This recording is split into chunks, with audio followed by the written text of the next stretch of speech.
Okay, if you want to display quick properties, like I said, normally when you select an object it just lights up, but you could display quick properties. When you do, every time you select an object, um, a quick property bar pops up there. So I need to go ahead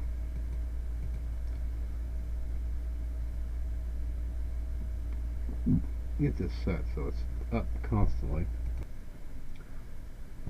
Okay, now you can see I turned the properties bar on. Now that's going to be in modify properties. So, and it snaps right where you want it. So if you select a circle, I'm going to turn the quick properties off. If you select a circle, I can change its radius to like 8.5 right there, or 2, as I saw fit. And I change its radius, and it gives you some useful things like its area and so forth, which is kind of cool.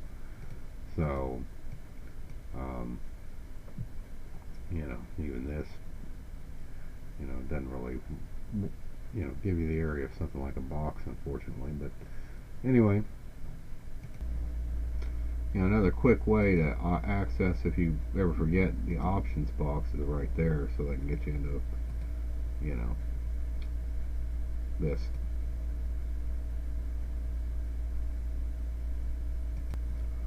Or if you click on your, oops, executing last command, if you hold down your key, your right mouse button, you can get to it as well.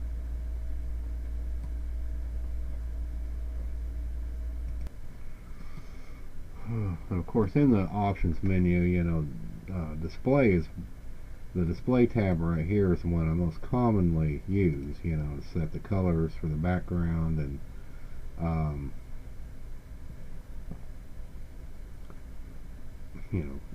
and all that sort of jazz.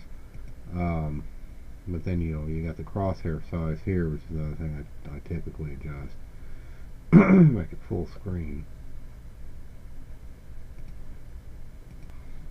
Okay, and another thing I usually do is adjust the user preferences on how the right mouse button is clicked.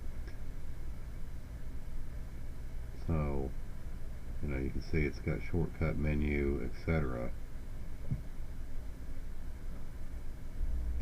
But, like I said, I'll probably go ahead and turn on the repeat last command, but I've got this time sensitive mode set, so that's what's kind of going on there. I might change that down to 150 milliseconds. Oops. So, like I said, enter, but if I do hold my mouse button down a little bit, it will pop up. So